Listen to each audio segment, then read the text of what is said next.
extra energy. Just is a 2-day trip. Bẹ́ẹ̀ni. 2-day trip. Bẹ́ẹ̀ni. So and gbogbo ẹ̀ náà. Àjọlọ́ Ọlọ́run. Láti ní ọyá Fatai ọ̀nà náà nìyẹn. Àjọlọ́ Ọlọ́run. And intade fi ntí kì í ṣe pé bóyá fi ṣe gbéraga ó lójú radio sport program tó ní mileage tí a cover ní tank cover lọ́dún kan ó ní ojú sport program tó ń ṣe intade fi ṣagbára náà ní Fatai ní so nígbà tí ó dé láti Jos ó di dandan kó tẹ̀ tó nígbà tó tẹ̀ àmú nígbà tí èso Ọlọ́run ní rẹ̀ látàzú sínú tún wà láhànà òun ẹ̀kọ́ àgbà Ọlọ́run nìkan ní kẹ́ẹ̀sùn kì í tó gbé kò tí ẹ̀ rẹ̀ rí kò sí lè rẹ̀ ṣùgbọ́n àwa so ẹni ó jẹ́ kí a kó fara nísìnyí so àdúpẹ́ kó ti wá pick up bóyá Fatai kí àwọn ará lé. Gbogbo ògo gbogbo ọpẹ́ tí Ọlọ́run ọba ní. Gbogbo àlàwọn èèyàn máa ń béèrè ọ kò dúpẹ́ lọ́wọ́. Ẹ̀yin ará lé ẹ káàárọ̀ ẹ kú lé òjòjò ló ṣògùn tààrà ògùn lé ṣùgbọ́n Ọlọ́run kádàrá pé a tún ti padà sórí ẹsẹ̀ wa. Fatai Tijani ló ń kí yín mo dúpẹ́ fún gbogbo ìbéèrè tí ẹ ń béèrè mi nígbà tẹ́ ẹ rí mi bọ́lọ́run ṣe fẹ́ ni ẹni tá a fi ń jẹ́yàn náà nìyẹn. Èèyàn náà ló máa ń ṣàárẹ̀ èèyàn náà ló máa ń nílò kó sinmi nígbà tí ara bá ń fẹ́ nípa bẹ́ẹ̀ Ọlọ́run fẹ́ ká sinmi láwọn àsìkò tí ẹ fi gbóhùn wa ni Ọlọ́run ti wá kádàrá pé a ti padà sí orí afẹ́fẹ́ báyìí ẹ kú ilé lẹ́ẹ̀kan sí Fatai Tijani ló ń kí yín ẹ káàárọ̀. Ní pápápá gbogbo ẹ rí i pé gbogbo àkínjẹ́kẹ́ tí àyàn ara lé ó di sí gbogbo bí bá ṣe ń lọ alàgbàlúgbó ló ní pé bí bá ń lọ ní àríwá ẹ gbọ́ bí bá ń lọ ní gúúsù ẹ gbọ́ bó bá ń lọ ní ìlà oòrùn ẹ gbọ́ bó yọ ní ìbùwọ̀ oòrùn ẹ gbọ́ torí wípé mímọ̀ ṣe wa kọ́ we are humble enough to admit pé we are only giving back to the society. The society has impacted in us, and we thank God that we are giving back. Àǹfààní pé Ọlọ́run ti ní káwa náà ò ti wà nígbọnú rí tí Ọlọ́run nìkan mọ̀ wá mímọ̀ wá náà làwa ń lò láti jẹ́ káwọn aráalé ó lè jẹ àǹfààní rẹ̀. Tí ẹ sì bá bẹ̀jẹ́. Tọ́lọ́run ò jẹ́ á sì bàjẹ́ ọpẹ́ ní fọ́lọ́run nígbà tí a wà níbẹ̀. So àǹfààní ẹ̀ náà là ń lò tó fi jẹ́ pé tó bá ṣẹlẹ̀ anywhere ẹ gbọ́ torí pé táwa ti press button pa doctor ẹ má wọrí á send ẹ̀ sí i. So FIFA àwọn náà ní kí club ó release ọmọ on the 8th àwọn náà ni wọ́n tún ní pé kó tún di on the 15th kí wọ́n tó release àwọn ọmọ. Ẹ dẹ̀ rí pé mo sọ níjọ́ tá à ń sọ̀rọ̀ yẹn táwọn ń pé Ọlọ́run jẹ́ wọn ò lè dúró lórí rẹ̀ Ọlọ́run jẹ́ wọn ò lè ṣe mo ní èmi èjìjẹ́ ẹ̀bí torí pé he who pay the piper dictate the tune. Ẹni tí ń sanwó ẹni tí ń fẹ́ràn lé èrì ó lẹ́rọ̀ òmòjú ẹ o nígbà ní pé ẹni tí ń fún ọmọ ní oúnjẹ tí ń fún lówó ẹ wá ní pé kó filẹ̀ láti on the 80 títí di January 18 títí mọ̀ ẹ bá wọ final ẹ mọ̀ túmọ̀ ẹ ní bá 6 weeks wọ́n bá tún ní injury ní ìsìn ẹ̀ tún pàtàkì ẹ̀ sọ́dọ̀ wọn ẹ lè tọ́jú ẹ o ẹ wá ní mo ní èmi èèmọ̀ jẹ̀bi ìjà o nígbà wọn bá release ọmọ wọn release ẹ̀ fífàdé ni pé on the 15 ní kó tún release wọn well no problem so nígbà wọn dẹ̀ sọ bẹ́ẹ̀ Nàìjíríà ti nérò pé wọ́n á ní kó release àwọn on the 8 wọ́n gba friendly match pẹ̀lú Egypt on the 14 pé wọ́n ráyè train díẹ̀ nígbà wọn dẹ̀ tún ti change ẹ̀ tí wọn ò tún ṣe ní on the 8 mọ́ tó tún ló di on the 15 wọ́n wá láti change date tí wọ́n gba friendly match kúrò ní 14 wọ́n wá sọ di 16 wọ́n kàn fi jọ́ méjì kún that is to say àwọn Nigerian players gbogbo wọn ó lọ assemble ní Cairo tó wá ti fẹ́ gba ticket Cairo ní ticket tí wọ́n máa book fàdẹ̀ ti gbá máàcì wọn tán lọ́ndẹ̀ 16 wọ́n jọ gbéra láti bẹ̀ ó di Morocco and wọ́n ti wá fi clause kan sí pé tẹ́lẹ̀tẹ́lẹ̀ àti ní pé international friendly match ni ṣùgbọ́n ní ìsìn wọn ti wá sọ di practice match ìtumọ̀ practice match ni wípé kò ní í jẹ́ pé a bá lo èèyàn mọ́kànlá a fi èèyàn márùn-ún jírọ̀ ìtumọ̀ ẹ̀ ní ìsìn ni wípé a bá lo èèyàn mọ́kànlá a lè kó mọ́kànlá yẹn jáde ká tó kó mọ́kànlá mi wọlé because the one that say tí ẹ̀gbọ́n lọ́ndì 80 ni wọ́n dé wọ́n ti gbá àwọn máàcì ṣe oríṣiríṣi bí àwọn lẹ́bùsẹ̀bù kọ̀ọ̀kan tí wọ́n ti tẹ́sì àwọn èèyàn tí wọ́n ti wí pé wo la fẹ́ kó bẹ̀ but ní ìsìn on the 15 FIFA náà wọ́n lè release ọmọ on the 16 lára gbà bọ́ọ̀lù ó lè jẹ́ on the 16 àárọ̀ rẹ̀ gan làwọn ẹlòmíì ó tó dé so torí ẹ̀ wọ́n ní ká mọ̀ retí pé àgbọ̀dọ̀ mọ́ náà wọ́n àgbọ̀dọ̀ mọ́ sí pé gbogbo player la fẹ́ fi access wọ́n fẹ́ fi access fitness wọ́n fẹ́ fi access pé ṣé kò sí injury ìyẹn jẹ́ bó ṣe jẹ́ and àwọn opponent Super Eagles ẹ̀yìn tá a bá gbá last match Cranes of Uganda wọ́n ti dé sí Morocco lánàá àwọn ti sọ wípé bí tí ọba pẹ́ ni àìpẹ́ sẹ́ni ìtumọ̀ rẹ̀ so torí ìdí èyí àwọn ní pé pé East Africa country ní Uganda weather tiwọn oxygen ibẹ̀ ó kéré díẹ̀ òwe náà ń pè ní rarefied air nìyẹn so wọ́n á fẹ́ acclimatize dáadáa kọ́ wọ́n bàjẹ́ pé wọ́n wà disadvantage pẹ̀lú àwọn country tó kù so àwọn ti dé lánàá wọ́n dẹ̀ sọ wípé àwọn wàá ṣeré àwọn wàá ka iye iná tí ń bẹ lórí títì pé àwọn náà fẹ́ rìn jìnnà ìtumọ̀ rẹ̀ làwọn fi tètè dé so ìyẹn jẹ́ bó ṣe jẹ́ former president ti Nigerian Referee Association Professor Babatunde Ẹ̀sán àwọn ọ̀rẹ́ àwọn aláàjì nù àwọn ọ̀rẹ́ àwọn aláàjì nù bàbá Ẹ̀sán so bàbá kú lọ́sẹ̀ tó kọjá gbogbo late 70/80 àwọn ní pílà tí ń bẹ lẹ́yìn CRIN Koko Research Institute tí ń bẹ nídìí ayọ̀ rẹ̀ bẹ́ẹ̀ ni àwọn ní pillars tí ń bẹ lẹ́yìn Koko Research Institute bàbá fayilẹ̀ o gbogbo bàtà wà ní káwọn fẹ́ gbà wá school káwọn fẹ́ àmọ́ wọ́sọ Red Cross ká lè wọ stadium àwọn ni àwọn ọ̀gá àwọn referee ọlọ́run sì ní pé wọ́n sì tún wá ń ta nígbà táwa náà tún dé shooting star gẹ́gẹ́ bí ọ̀gá so bàbá tó dé Ẹ̀sán ó kú o. ọlọ́run bá gbà bọ́ wọn. wọ́n ṣiṣẹ́ díẹ̀ ní Bowó University. kílẹ̀ wọ́n tún wá ṣiṣẹ́ ní Bowó University. díẹ̀ èèyà ọlọ́run ó wà gbà bọ́ bàbá ọlọ́run gbà bọ́ wọn ọlọ́run ní í ṣe ní àfúfà láàrin ẹ̀yin referee society so a fẹ́ gbọ́ interview àdéhùn láti ní last week àní àti aláàmú president Nigerian Football Federation aláàmú interview wọn wá fáwọn ọmọ Nàìjíríà láti gbọ́ ẹ jẹ́ ká gbọ́ láàárọ̀. According to the laws of Nigeria, to appoint an external auditor, and that external auditor must be registered and approved by the office of must be fully registered with the Nigerian authority. Therefore, it has to be approved by the Auditor General's office before you can even engage them. So if you go to any organization, and for us, before we appoint any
Every single external auditor that will audit the account of NFF, that external auditor must be approved by the Congress of NFF.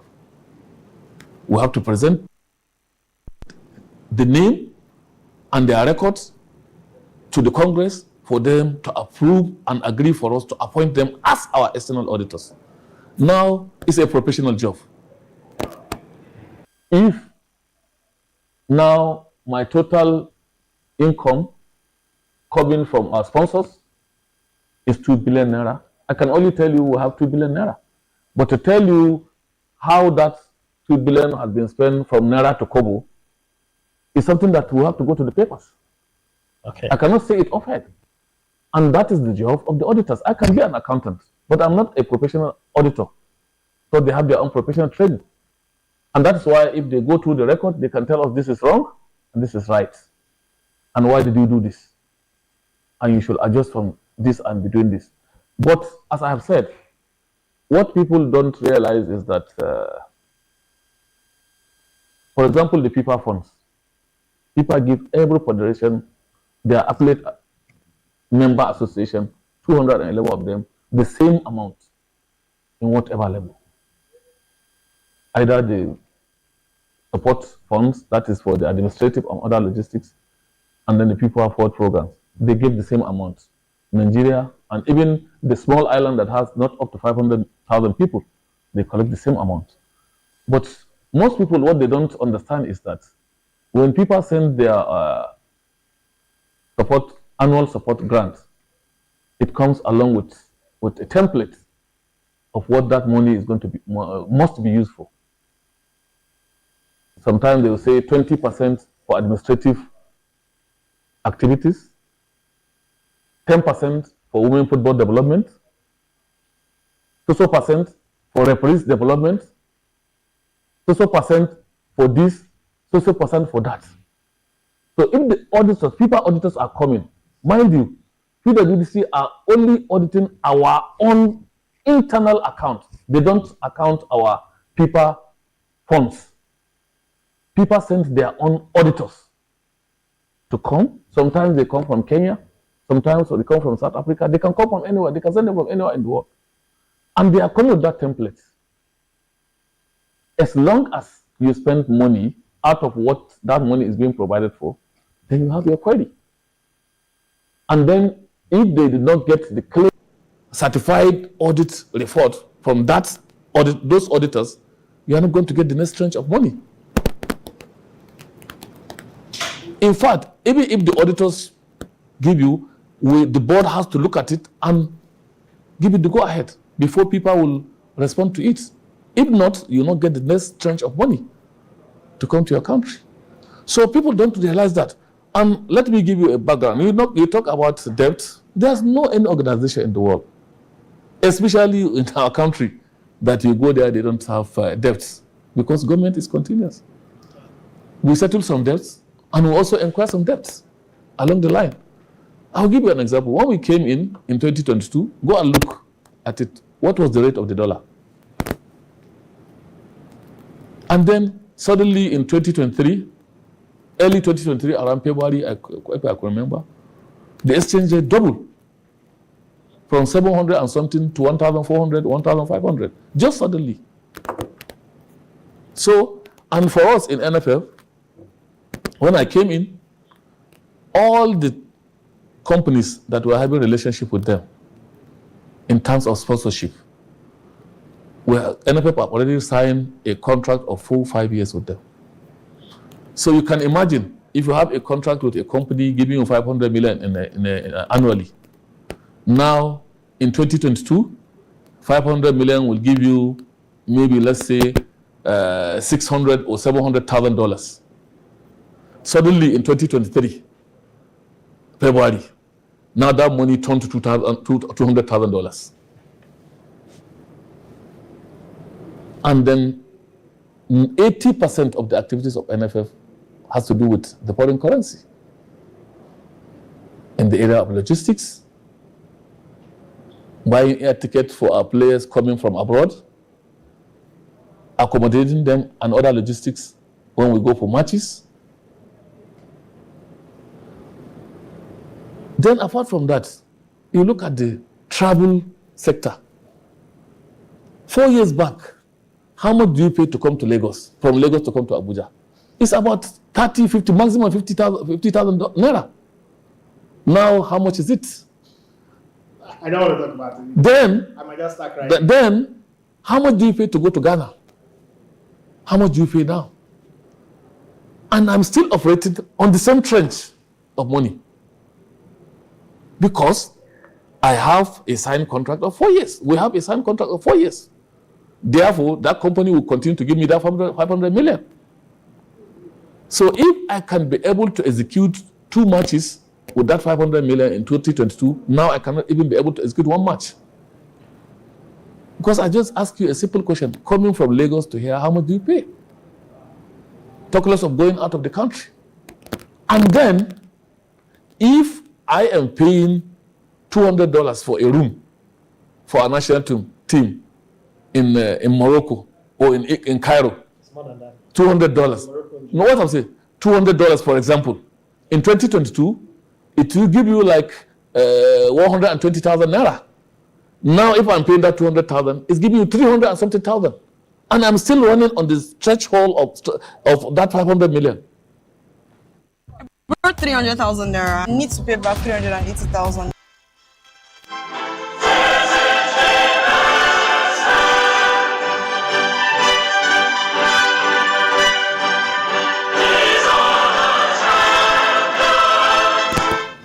And then the next thing is, government gave NFF 2 billion naira to execute give Super Eagles money to execute matches. 2 billion was also given in 2022. Now 2 billion is given in 2025. Before, when people heard about the money, 2 billion is just like $1.2 million. Yeah. Go and look at it.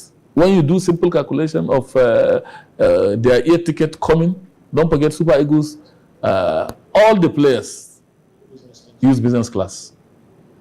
And then when they come here to Nigeria, if we're going for away match, we go with a charter flight, which we virtually hired not anything less than $200,000. Because sometimes it will go and stay there for 2 days.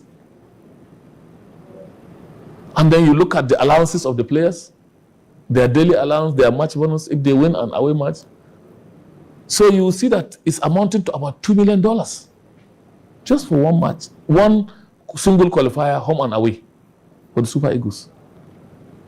But when people heard about government gave NFL 2 billion naira, they thought the 2 billion naira is a big money. Oh, we are going to spend it in Nigeria. Why not spend it in Nigeria? The little we are spending cannot be more than 120, 150 million in Nigeria for the home match. But the problem is going outside to play.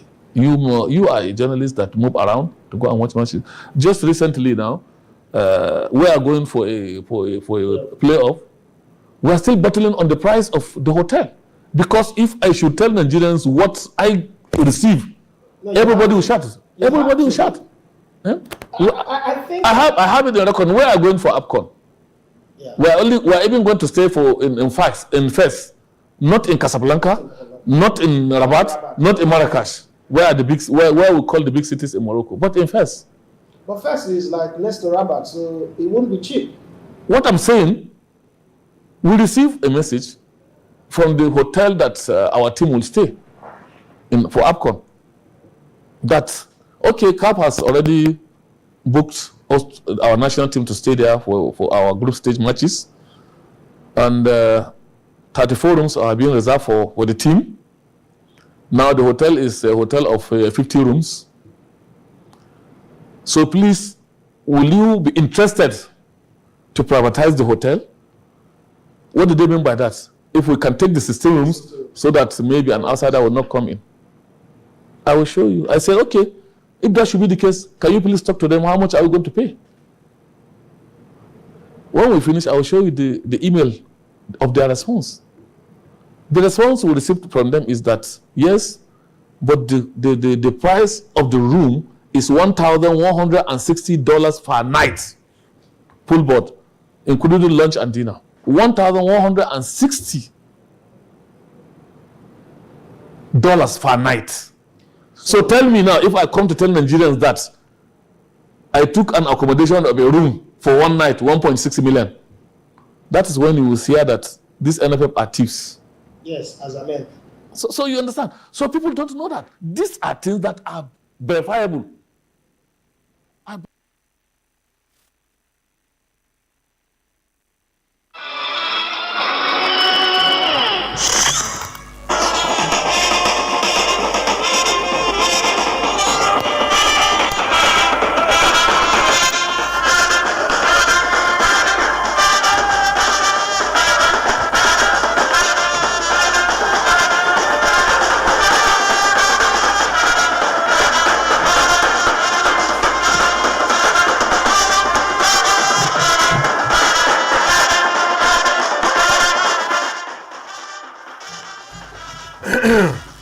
ibi awilade Alhaji. Yes sir. Mo rò pé gbogbo wa náà lájọ gbọ́n tó wí. Fẹ́tẹ̀fẹ́tẹ̀ ni. Ó ní tí fífà bá fún yàn lówó. Mo ti sọ tí wọ́n a ná ní fún. template pé ǹjẹ́ náà fún rè. Percentage báyìí. Annual support grant. Ó ní iye kan náà wọ́n sí iye tí wọ́n fún Nàìjíríà náà wọ́n fún Púrákáò. Wọ́n ní wọ́n fún 80 tí ò ní ju yẹn 500,000 bẹ́ẹ̀ lọ. ni sọ bẹ́ẹ̀. Pé so ṣe pé tí wọ́n fún 80 àwọn òyìnbó dáadáa yóò sùn. tí wọ́n bá ná yóò tè ṣó. Bẹ́ẹ̀ ni. Ṣùgbọ́n táwa bá máa ná ẹ̀ lè gbọ̀n pé náà kankan torí pé Nàìjíríà tóbi. Bẹ́ẹ̀ ni. Ntí ó because ẹ rí èmi ò bìlíìfù nù pé ká máa bàyàn ló kọjẹ́ téèyàn bá ródodo kó jẹ́ káwọn ará ilé ó mọ̀ pé òdodo rèé. Bẹ́ẹ̀ni. That is what this program is all about. And this station. Ntí Ayekooto wà fún pé káwọn èèyàn ó lè mọ òdodo. Bẹ́ẹ̀ni. Essence program yìí nìyẹn. Bẹ́ẹ̀ni. Ìbá sọ pé. Ẹ pé látẹnu ọlọ́rọ̀ ló ti sọ báyìí. Kìí ṣe wípé wọ́n wí kínní kan ṣe pé ọ̀rọ̀ tí èèyàn bá sọ èèyàn lè fi kún tàbí kó dínkù ńbẹ bọ́n á fẹ́ káwọn èèyàn gbọ́ gẹ́gẹ́ tó rámọ̀ pé àwọn tí ń gbé tó àwọn gbé èbò táwọn arákàn tuntun Yorùbá kan tó ń kàn sí ràn wọ́n lọ́wọ́ lásán náà ní tó ti yé wọn ní. Ó ní dọ́là as at 2022 bí almost bí 400 600 700 naira ó ní bọ̀ 2023 ọkàn dọ́bù wá ó di 1,500. So bọ́yẹ tí ìjọba ń fà wọ́n nígbà tí wọ́n ń fà wọ́n ní 2 billion ní 2022 òun náà wọ́n sì tún ń fà wọ́n náà ní 2025. So ẹ wọ̀ pé dọ́là ti gbẹnu òkè ó dẹ̀ jẹ́ ká mọ understand yìí pé 80% activities NFF ìta ni. Bẹ́ẹ̀ni. Pé owó táwọn ọ̀nà inú ilé kọ́ làwọn ti ń ná táwọn ìbá gbọ́ 2 billion ní ẹ wá dúró owó tẹ́ ń fún wọn. Àwọn tí wọ́n fún wa ní wọ́n 2 billion ní 2022 báwọn ó ṣe ń ná ó ti dínkù ní ìsinsìnyí táwọn mo báwọn ti ná 2025. Ó ní táwọn bá lè gba máàkìsì méjì pẹ̀lú owó tán bá fáwọn ní 2022 máàkì kan ò lè ṣe gbá mọ́ ní ìsìn. Ó láwọn agbábọ́ọ̀lù àwọn tó bá wá business class ni wọ́n wọ̀ kò sí ìjọwọ́ economy. Àwọn oṣù gba charter flight pé tí wọ́n bá fẹ́ lọ gbá bọ́ọ̀lù láwẹ̀ láti kún wọn wá síbí. Ó tó dúró. Kí ni ẹ̀bi Gùsù nínú gbogbo ìtàwọn yìí torí a fún ní opportunity pé kó sọ ti ẹnu ẹ̀ fún àwọn ará ayé kí wọ́n lè gbọ́. Alhaji. Yes sir. Kí lẹ̀ bí Gùsù. Mo tiẹ̀ dúpẹ́ lọ́dọ̀ rẹ̀ torí bí ṣe ń fi ara balẹ̀ sọ̀rọ̀ yìí mo rò pé ó lè fara balẹ̀ sọ̀rọ̀ bẹ́ẹ̀ because ẹni tí mo ti mọ̀ tipẹ́tipẹ́ ni àmọ́ ipò a máa change èèyàn. Bẹ́ẹ̀ni. Mo mọ̀ dáadáa tí ìsọ̀rọ̀ ẹnu now ó ti wá explain gbogbo ẹ̀ nísìnyí wọ́n ní sọ tẹnu rẹ̀. Sọ̀rọ̀ ẹnu ẹ ayé ò ní mú ọ sí. Olóṣèlú lẹ́yìn o. Àbí.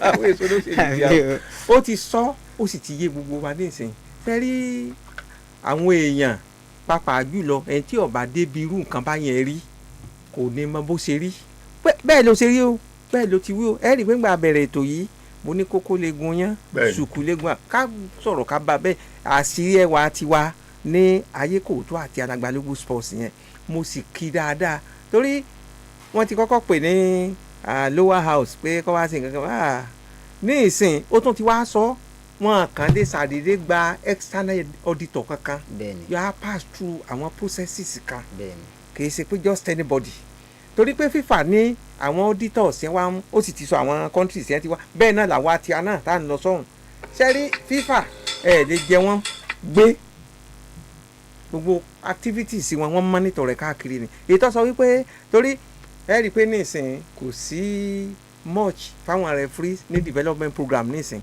àwa níjó ní a ṣe high level course a ṣe futuro a ṣe gbogbo ẹ̀ tó yẹ pé bankroll by FIFA kò sí gbogbo yẹn mọ́ nísìnyí ma courses lọ́dọọdún láṣẹ láti 2016. ká tó kúrò lórí ọ̀rọ̀ tiẹ̀ Fatai sir ó ní one night room ní first táwọn ó ti sùn ó ní wọ́n sọ pé FIFA fáwọn ká fáwọn ní 34 rooms ó sì kù 16 rooms wọ́n á tẹ̀ bá fẹ́ ká lè jò ó mingle pẹ̀lú yín o yàrá kan o $1,160 ṣé tó bá gba àwọn èèyàn ní pariwo lé lórí lóòótọ́ torí $1,160 1.6 million ní túmẹ̀ per night. káwálẹ́ nìkan fi iye 1.6 million sí yàrá kan. in fact ẹgẹ bí Alhaji ṣe ń sọ bọ̀ ojú ẹ̀ rí tó ipò tó wà yẹn hot seat ni. hot seat. so ó dàbí ààrẹ orílẹ̀-èdè náà ni kò sẹ́ni tí ò ní sọ tiẹ̀ ẹ wo ohun tó ń ṣẹlẹ̀ ní Nàìjíríà ń sìn ẹ wo bọ́n ṣe ń bu ẹnu àtẹ́ lu ìjọba rẹ̀ so ibẹ̀ yẹn kọ́ ni mò ń lọ bọ̀ ibi tí mò ń lọ ni pé adìẹ rẹ̀ ń làágùn ìyẹn ni ò jẹ́ kí wọ́n mọ̀ so the money is outrageous ṣùgbọ́n lórí kí ló fi outrageous lórí exchange rate ni tó bá jẹ́ pé nígbà tí à ń gbọ́ pé Nàìjíríà da tó yẹ pé náírà gan tún fẹ́ ọlágbára ju dọ́là lọ ṣe mọ̀ pé àwa ló máa pay fún ṣùgbọ́n nísìn omi ti tẹ̀yìn wọ̀gbìn lẹ́nu already so kì í ṣe tá a bá bẹ́ràn wí ká bẹ́ràn wí o. ká fẹ́ káwọn aráalé ó lè mọ bí ṣe ń lọ ni so ní ìsìn àti tó fẹ́ káwọn èèyàn tó gbọ́ alásàdéhùn fáwọn èèyàn ní wọn ó ṣe draw FIFA draw ní last Friday wọ́n ti wá ṣe kò wá sí ní dáa èyí tó bá gbọ́ àlọ́ gbọ́ àbọ̀. Ladies and gentlemen, but before that, as is customary, there is always the question that the moderator asks the draw assistant. So I would like to start with Mr. Carney.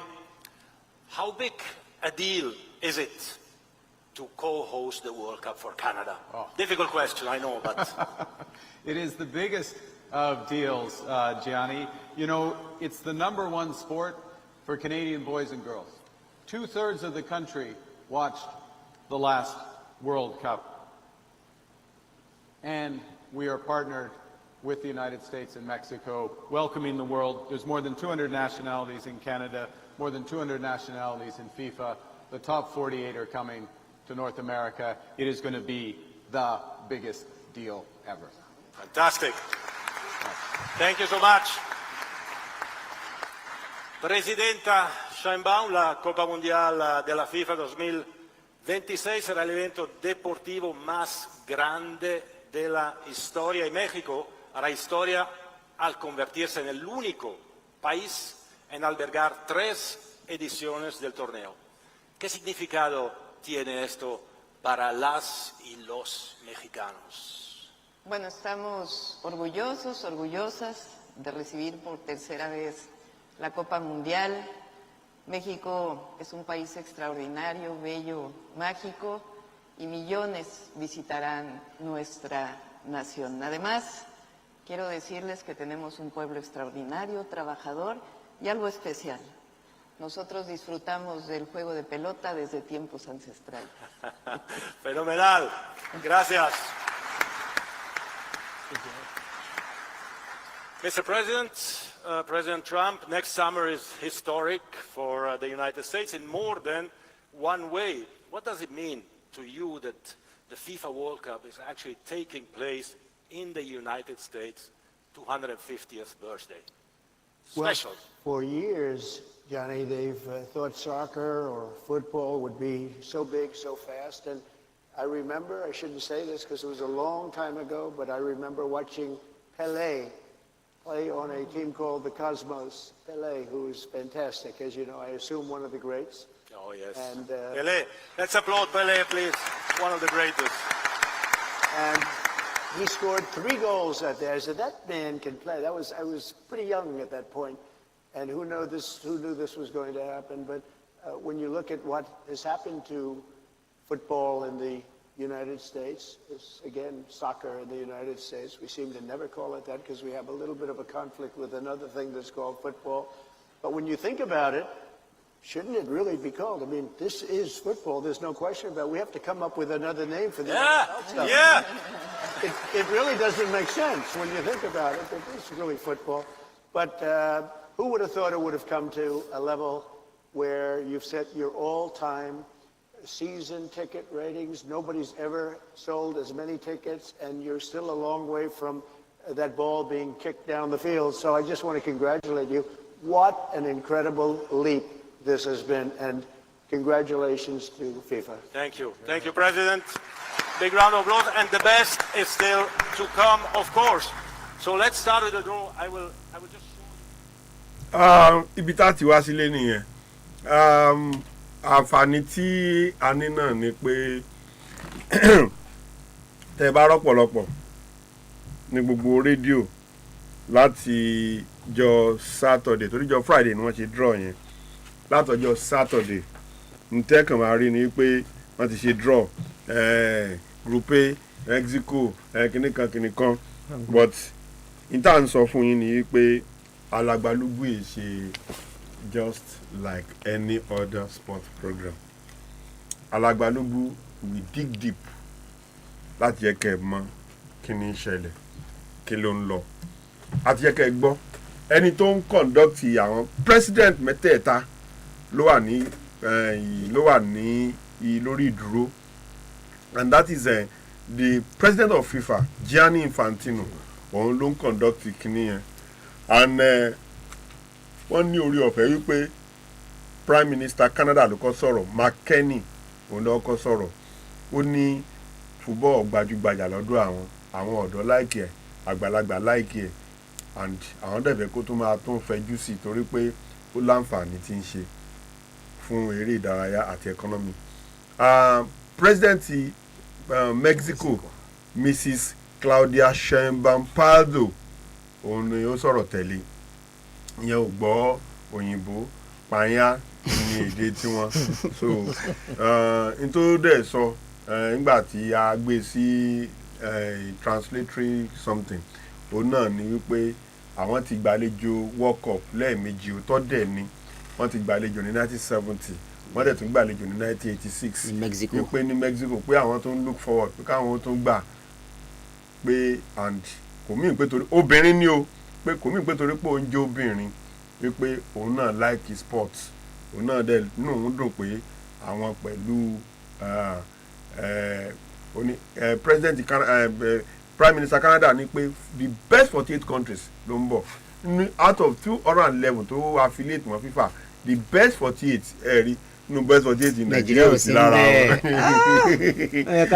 So ní president America Donald Trump ló wá parí rẹ̀, and kíní kan wá ṣẹlẹ̀ tí mo fẹ́ káwọn èèyàn kíyèsí torí pé ẹ rí i pé president USA ó ń bá wọn fa fanfa kan lẹ́nu ọjọ́ mẹ́ta yìí, ó ní àwọn country kan pé àwọn ò ní gbà àwọn èèyàn wọn lálejò láti wá, àwọn fans wọn láti wá, so ó fẹ́ fi check, in fact gbogbo àwọn kìíní yẹn ó fẹ́ da àríyànjiyàn láàrin wọn àti FIFA, but FIFA wá ṣe kìíní kan wọn kò lẹ́sẹ̀, wọ́n wá fún Trump ní first of his kind FIFA Peace Prize. FIFA Peace Prize sẹ́yìn wọ́n lẹ́ni tá a bá ta làbọ̀ wọ́n ní ká pé kíní kan lọ́kọ ìyàwó kó lè jà arọ́ náà lọ, because nínú matches tó bá di lọ́tún la pẹ̀lú ògo Ọlọ́run we will go all out àsìkò yẹn ò sí lónìí láti fún wọn ní all the stadia, about 16 of them. We will tell you the capacity, we will tell you everything about it. They will give you all the fixtures lọ́túnla. So àwọn Ọlọ́run fún kì í ṣe mímọ̀ ṣe wa. So and tẹ́ bá máa gbọ́ ọkàn mi sọ wípé Ayekooto lẹ́jọ̀kọ̀ gbọ́ throughout Nigeria to máa fún yín all those laid out. So in-depth analysis of all the stadia and all the matches. So we have it. So a dúpẹ́ fún Ọlọ́run.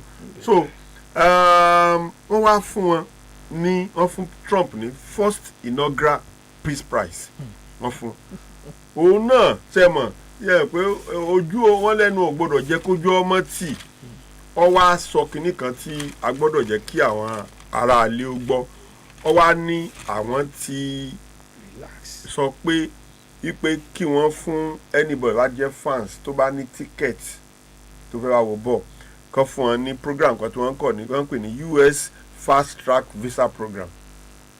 Fast track visa program so that anybody tó bá ti lè ní ticket táwọn rí pé ticket tí ìwò bọ́ọ̀lù rèé wípé visa rẹ̀ wọ́n gbégbá express ni so ara àǹfààní ẹja fún peace prize náà nìyẹn ẹja fún ní award náà nìyẹn FIFA ní àwọn ti rí above 2 million tickets ta above 2 million tickets tí bọ́ọ̀lù ò tí ì dá ẹjọ́ kò tí ó sì kú bí oṣù mẹ́fà àbóṣù méje because first match wọn kò gba June 11 ni wọ́n dẹ̀ ti rí above 2 million tickets ta so FIFA wa ní pé ṣé tí wọ́n bá fáwọn eléyìí ní visa ṣé tíkẹ́ẹ̀tì wọn ṣé wọn ò ní láwọn gbowó àwọn padà so ìyẹn níbi tí a ti kúrò táwa wá sí UEFA Champions League tí ó wà sáyé ní òní àti lọ́la so torí UEFA Champions League ọ̀rọ̀ issue of the FIFA World Cup aṣọ yòókù di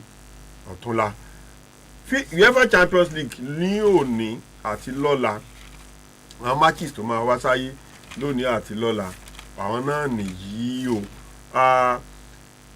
Bayern máa pàdé Sporting Lisbon ní 7:15 AS Monaco máa pàdé Galatasaray ní aago 9 Atalanta àti ọmọwalókù àti Chelsea láago 9 and tó bá di ní ní òní náà again Barcelona máa meet Eintracht Frankfurt Inter máa meet Liverpool PSG máa meet Atletico Madrid Tottenham máa meet Slavia Prague tó bá di lọ́la Atletico Bilbao máa meet PSG Bayer Leverkusen máa meet Newcastle Benfica máa meet Napoli Club Brugge máa meet Arsenal Real Madrid àti Man City máa meet lọ́la match yẹn ní ọ̀rọ̀ nú because Real Madrid lose ní league ní last weekend pẹ̀lú Celta Vigo ní tíìmù yẹn ti tó bí almost 20 years tó ti nà wọ́n wá ná wọn lórí ground wọn wọ́n lọ́dà wípé coach wọn ti lose dressing room pé right now tí ò bá ti win ní match ọ̀túnla iléyá wọ́n ti ṣe meeting ojú ẹsẹ̀ náà ti meeting níjẹta tó ti lose match yẹn ní tó bá ti lè lose pẹ̀lú Man City ilé yá nìyẹn so as at today kan tó bẹ̀rẹ̀ round of matches say number 6 round of matches match 6 Arsenal náà lọ sí top with 15 points and to second PSG 12 points Bayern 12 points Inter 12 points Real Madrid 12 points and Chelsea wà ní ipò keje pẹ̀lú 10 points Sporting so ẹ jẹ́ kí àwọn aráalé kan bá a dá sí ní ìtókù ààyè tó bá most of them máa ṣe máa relevant lọ́tùnla so we bring it back to you on Thursday so ẹ̀yin aráalé ẹ bá a dá sí bí tá a bá dé. 07064809896 lẹ́ẹ̀kan sí 0706480. ẹ káàárọ̀. lórúkọ yín. àgbà oyè ṣàfihàn ìmọ̀sùn tẹ́lẹ̀ láti lo fi sí àbílẹ̀wò nípínlẹ̀ Ọ̀ṣun. yes sir. ẹ káàárọ̀ sir. doctor. yes sir. guidance program ní í sí guidance person ní í sí tẹ́wọ́n sí náà bẹ́ẹ̀ sí rí àmì bẹ́ẹ̀ ṣe rí lágbà ọlọ́run ló ń jẹ́ bẹ́ẹ̀ ṣe rí o. àmì sà. níjọba tí fún program tí ì ṣe mistake kankan rí bẹ́ẹ̀ tí ì sọ fún wa pé apologize pé ṣe kíní kan ṣe lágbà ọlọ́run ẹni ṣe. àmín. agbádùn yẹn gbẹdùn ara yín o láhàúlẹ̀ wàdà kù. ẹ ṣeun ta ló tún wà ń bẹ̀ o.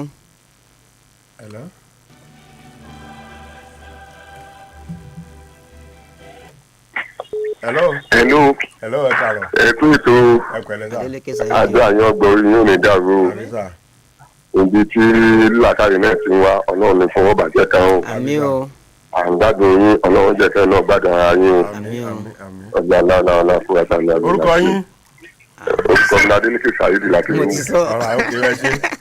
regular kan sọ. hello.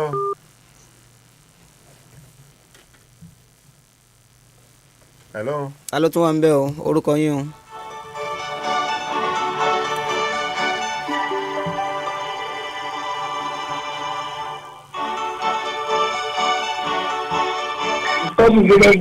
hello. ẹ kú ètò. ẹ káàárọ̀ sà. ẹ káàárọ̀. náà onífàdé sọ àìlò sọ̀rọ̀ sà. ok pẹ̀lẹ́ sà. ẹ kú iṣẹ́ ẹ kú ètò mẹ́rin sà. ètò nìyẹn. bàbá àgbàtà amọ̀dì ló tó tẹ́ mẹ́ta sí òsì. ẹ̀gbọ́n ẹ kú ilé ẹ káàárọ̀ àti dé padà. ẹ kú àlọ́bọ̀ àná àtàbọ̀ ọmọ dá. àmì ẹ tábọ̀ ṣeun. sickness yẹn kò pọ̀ tó kan lónìí o kí ló fà náà ṣé táìmù náà ni. táìmù ni. ọ̀túnla ọlọ́ba ẹ tún gbádùn dáadáa. ọlọ́ba ìgbà tọ̀ sí. àmì ẹ ṣeun ẹ kú fẹ́. ẹ ṣe. Yeah.